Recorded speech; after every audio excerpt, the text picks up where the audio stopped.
Agriculture चॅनलमध्ये आपलं सगळ्यांचं स्वागत आहे। मी संतोष राठोड। आज आपण मिरचीबद्दल माहिती जाणून घेणार आहोत। सगळ्यात महत्त्वाचं, मिरची हे पीक जास्त उत्पन्न देणारं आहे। त्याच्यासाठी आपल्याला त्याच्यावर जास्त नियंत्रण आणि सगळ्या गोष्टी सोयीस्कर केल्यानंतर मिरचीचं उत्पन्न कसं वाढवता येईल, हे सगळ्यात महत्त्वाची गोष्ट आहे। त्याच्यानंतर आपल्याला सगळ्यात जास्त जी समस्या येते आपल्याला मिरचीमध्ये, एक तर व्हायरस आणि दुसरी आहे ज्यावेळेस आपण मिरची लागवड करतो, मिरची लागवड केल्यानंतर ज्यावेळेस आपल्याला 45 दिवसानंतर मिरचीचा जो बोकडा म्हणतो आपण, बोकडा किंवा व्हायरस, तर सगळ्यात महत्त्वाचं व्हायरस आणि बोकडा हा नैसर्गिक आजार आहे। आणि त्याच्यासाठी सगळ्यात महत्त्वाचं जे आपल्याला उपाययोजना करायच्यात, एक तर आपलं रोप हे सुदृढ आणि चांगलं रोप असणं गरजेचं आहे। तर सगळ्यात महत्त्वाचं आहे की आपल्याला पिकाचं मिरचीचं सगळ्यात महत्त्वाचं आहे, ज्यावेळेस आपण लागवड करतो, लागवड करत असताना आपल्या ज्या चुका होतात त्या चुका आपल्याला सुधारायच्यात। तर सगळ्यात महत्त्वाचं चुका काय सुधारायच्यात ते मी तुम्हाला ह्या व्हिडिओमधून सांगणार आहे। तर ज्यावेळेस आपण मिरची लागवड करत असतो, तर आपण ज्यावेळेस मजूर लावतो, तो मजूर काय करतात, त्या मिरचीला डायरेक्टली असं मुळाला दाबून टाकतात। त्या दाबल्यामुळं त्या मिरचीची वाढ होत नाही आणि मिरची ही पूर्ण असं आहे की आपण ज्यावेळेस मिरची लागवड करतो आणि मजुराकडून लागवड करून घेतो, त्यावेळेस मजूर डायरेक्टली असं बोटाने दाबतात। हे बोटाने दाबल्यामुळे ज्यावेळेस ते वाढ व्हायची असते, त्या मिरचीची वाढ होत नाही आणि ते रूट बेंड होऊन जाते। रूट बेंड झाल्यामुळं सगळ्यात महत्त्वाचं शेतकऱ्याला ही परेशानी आहे की मिरचीचा व्हायरस आणि मिरचीचा बोकडा, ह्या दोन कन्सेप्ट आपल्याला समजून घेणं गरजेचं आहे। ज्यावेळेस ह्या दोन गोष्टी आपण समजून घेतलो, तर तुम्हाला कमीत कमी 60 ते 70% तुमचा बोकडा आणि व्हायरस हा निघून जाईल।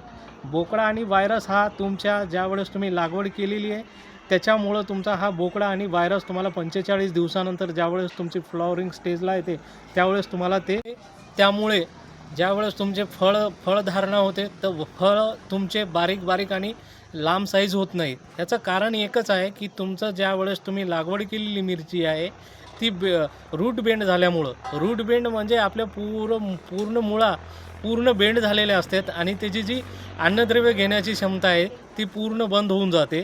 त्याच्यामुळं आपल्याला तो व्हायरस 45 दिवसांनी आपल्याला दिसायला चालू होतो।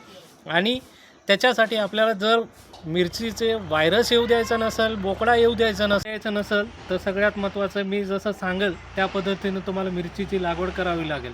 मिरचीची लागवड करण्यासाठी सगळ्यात मेन पॉईंट जे आहे, ज्यावेळेस तुम्हाला एक लाकूड घ्यायचं किंवा एक गजाळी घ्यायची, ती गजाळी घेऊन छिद्र पाडायचं आणि त्या छिद्रामध्ये डायरेक्ट आल्मक सोडून द्यायचं। त्याच्यामुळं तुमचे रूट बेंड होणार नाही आणि रूट बेंड न झाल्यामुळे तुमच्या मिरचीची वाढ, तुमच्या मिरचीची ग्रोथ आणि तुमच्या मिरचीची क्वालिटी ही वेगळी दिसेल।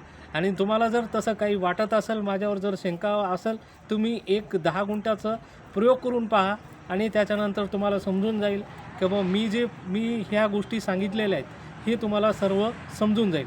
तर आणि अधिक माहिती घेण्यासाठी माझ्या यूट्यूब चॅनलला लाईक, सबस्क्राईब आणि कमेंटमध्ये जरूर सांगा की हा व्हिडिओ कसा आवडला की नाही। ॲग्रिकल्चर चॅनलमध्ये आपलं स्वागत आहे। मी संतोष राठोड। आज आपण कावीळ या रोगावर घरगुती हा उपाययोजना मी तुम्हाला सांगणार आहे।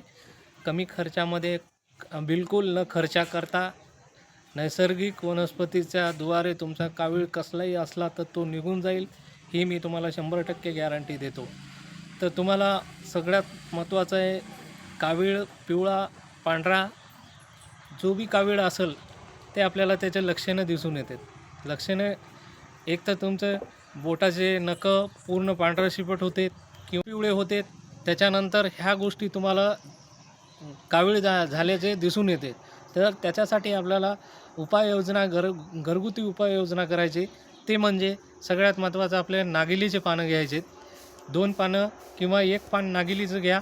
त्याच्यानंतर तुम्हाला जे आपलं बाबळीचं झाड असते, त्या बाबळीच्या झाडाची फुलं तुम्हाला कुठं भेटत असतील तर ते जमा करायचं आहे आणि ते जमा करून एका पानामध्ये 2 बाबळीचे फुलं त्यांचा पूर्ण चुरा करायचा आणि त्या पानामध्ये ठेवायचं आहे आणि त्याचा जसा आपण विडा बनवतो तसा विडा बनवायचा आहे आणि हे तुम्हाला 5 दिवस करायचं आहे।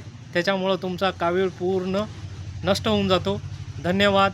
ॲग्रिकल्चरला लाईक, सबस्क्राईब आणि कमेंटमध्ये जरूर सांगा. हा व्हिडिओ कसा वाटला शेतकरी बंधूंनो, मित्रांनो, कमेंटमध्ये जरूर सांगा. ॲग्रिकल्चर चॅनलमध्ये आपलं सर्वांचं स्वागत आहे. मी संतोष राठोड. आज आपण हरभरा पिकाविषयी माहिती जाणून घेणार आहोत.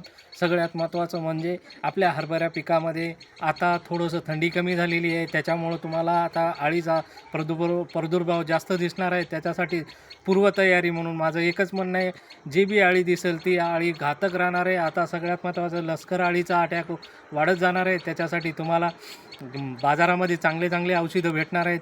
तसं तुम्हाला इमामेक्टिन बेंजोएट असेल, प्रोपेनोसायपरमेथ्रिन असेल, असे औषधं निवडायचे आहेत तुम्हाला, जेणेकरून तुमच्या अळीचा नायनाट होईल.